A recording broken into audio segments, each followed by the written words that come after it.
Salut les gars, j'espère que vous allez bien. À ma tête, je crois que la question ne se pose pas, moi ça va très bien. On est vendredi soir, il est presque 21 h, je vais me faire un petit bivouac puisque je travaille pas ce soir. Ce bivouac a plusieurs buts. Le premier, c'est évidemment de passer un beau moment dans la nature. Le deuxième, ça pourrait être de parfaire mes talents culinaires. Le vrai but de cette sortie, c'est aussi et surtout de tester du matériel que j'ai reçu une partie récemment et une autre partie un peu moins récemment.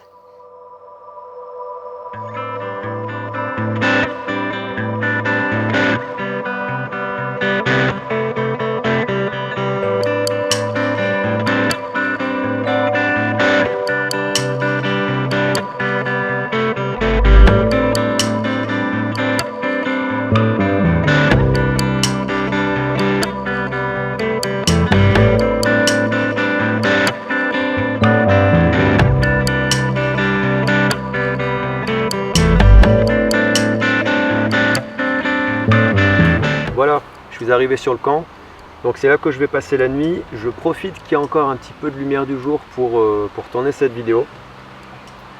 Et je ne vais pas faire la présentation du sac ce soir. Je l'ai testé déjà pour venir jusqu'ici. Je teste aussi sa capacité à transporter le matériel, pourquoi je le destine, c'est-à-dire matos de bivouac, matos vidéo et matos d'observation animalière. Donc pour l'instant il s'en sort vraiment bien, surtout avec les deux pochettes de 7,5 litres. Forcément. Dans une pochette, je mets l'ensemble de ma tente. C'est une tente 2 places. Malheureusement, j'ai pas de tente 1 place pour l'instant. Il n'y a que les arceaux en alu qui ne rentrent pas dans la pochette. Donc je les fais simplement passer derrière la pochette. Quand on reçoit la tente, dans la pochette, on va retrouver une petite pochette avec les piquets. Donc on a 12 piquets en alu. Je pense qu'ils finiront par céder à l'endroit où on passe la cordelette puisque c'est relativement fin. Je vais continuer de m'en servir pour voir vraiment si c'est fiable. On va retrouver une autre pochette à l'intérieur de laquelle on a la footprint. La footprint, c'est le tapis de sol imperméable, donc généralement c'est du nylon, parfois ripstop. Ensuite on va retrouver la toile imperméable, donc ça c'est le toit de la tente. Et pour terminer, la toile de chambre. Ah, le tonnerre gronde. Donc je vais me dépêcher de monter la tente. Je vais trouver du petit bois pour préparer le feu et puis commencer à lancer le feu pour avoir de belles braises pour pas manger trop tard.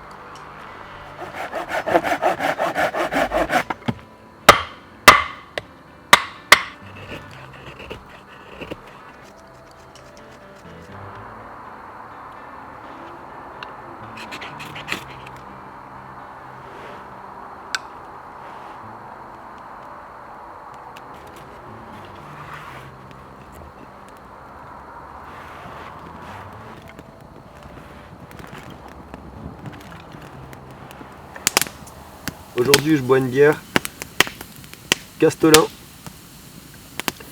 IPA. On va goûter ça.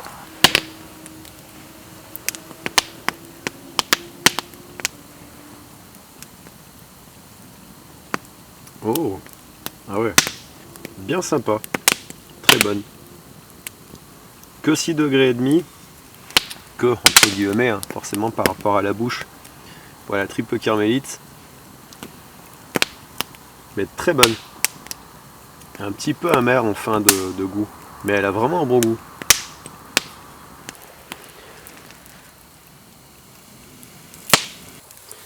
Allez, j'ai mon lit de braise, je viens de me laver les mains, je vais donc commencer à cuisiner. Au menu ce soir, petite escalope de poulet que je vais cuire simplement avec des herbes. Donc je pense utiliser ce soir 6 boulettes et échalotes. Donc on va cuisiner ça très simplement. À côté, j'ai donc des ravioles au fromage de chèvre. Et ouais, je pense que je vais me régaler. Ça c'est hyper rapide à cuire, ça cuit en 1 minute. C'est parfait pour manger en bivouac. Il n'y a pas trop à surveiller.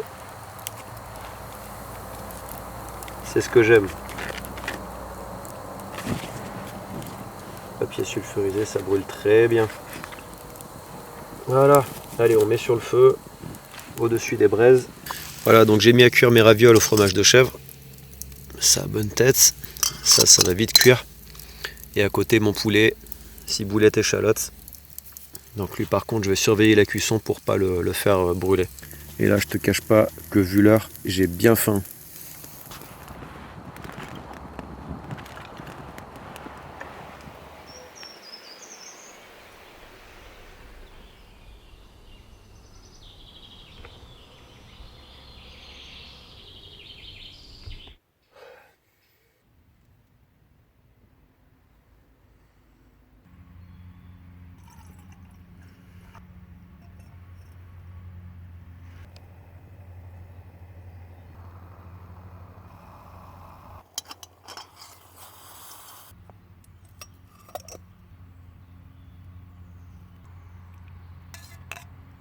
Café servi au lit en plein milieu de la Cambrousse.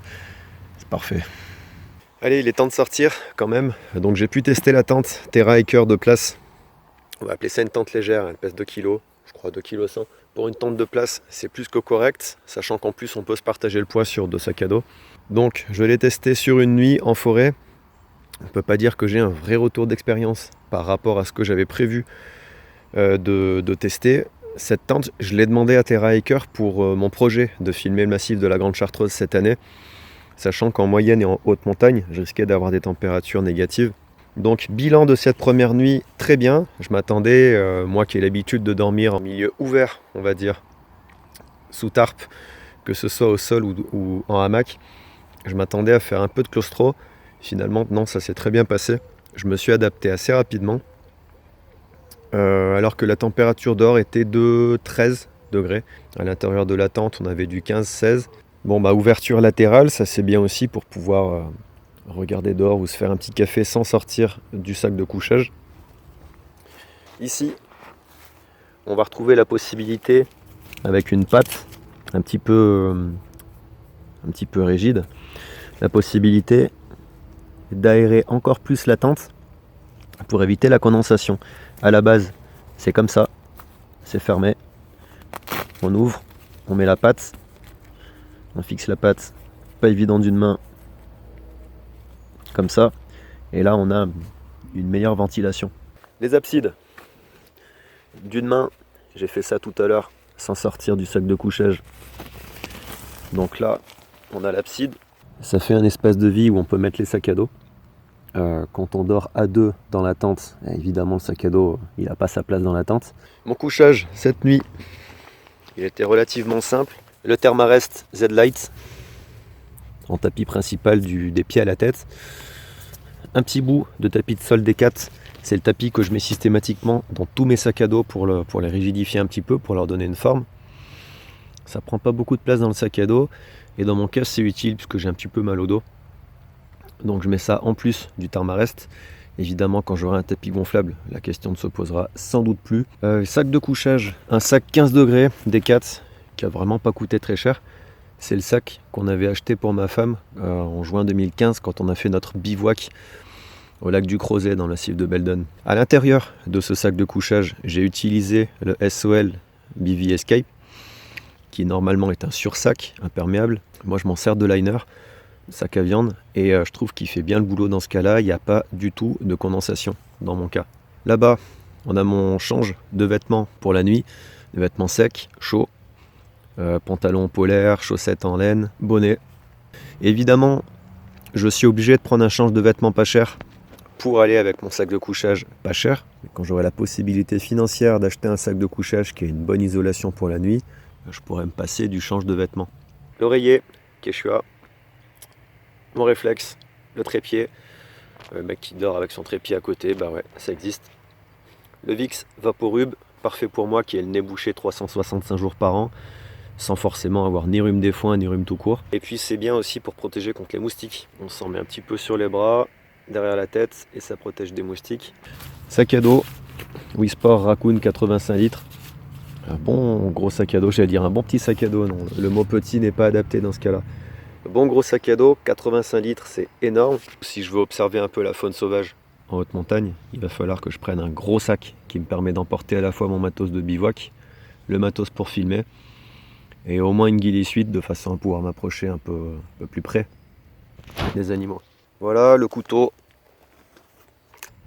C'est le Joker BS9 Nordico. Super couteau. Déjà une super gueule. Les moutures Scandi, montage plate semelle. Ouais, vraiment une bonne gueule.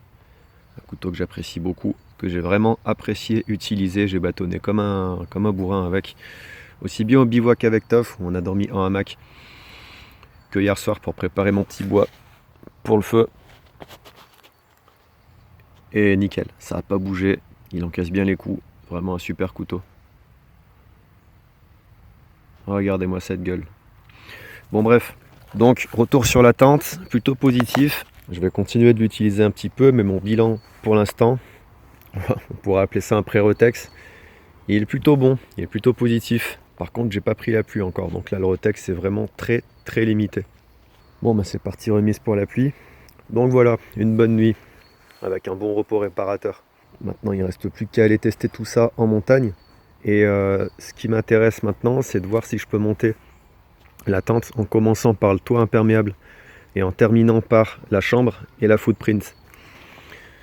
Parce que monter une tente sous la pluie, en commençant par la footprint ou la chambre, bah c'est le risque de se retrouver avec une flaque d'eau pendant la nuit, donc on va éviter. Et là, pour démonter la tente, je vais commencer par retirer la chambre et la footprint. Ensuite, je finirai par la toile et puis les arceaux, pour voir si c'est faisable. Et non, la paroi imperméable n'est pas équipée d'œillets sur les sangles. On a juste les boucles Fastex qui vont permettre de maintenir la paroi imperméable sur la footprint ou sur la chambre. Donc la chambre et la footprint sont équipées d'œillets et de boucles Fastex femelles. Mais le toit imperméable, lui, n'est équipé que d'une boucle Fastex mâle et pas d'œillet. Donc impossible. Mais ça aurait été bien de pouvoir monter le toit imperméable avec les arceaux avant d'installer la footprint et la chambre à coucher. Parce que s'il pleut, bah, c'est le risque de se retrouver avec une flaque d'eau sur la footprint, quoi. Bon, et bien merci à vous d'avoir passé ces quelques instants à mes côtés. J'espère que vous aurez apprécié la vidéo. Je ferai un vrai retex sur la tente d'ici quelques mois quand j'aurai vraiment eu l'occasion de m'en servir. En attendant, comme d'habitude, je vous dis portez-vous bien, sortez dans la nature et à la prochaine. Ciao.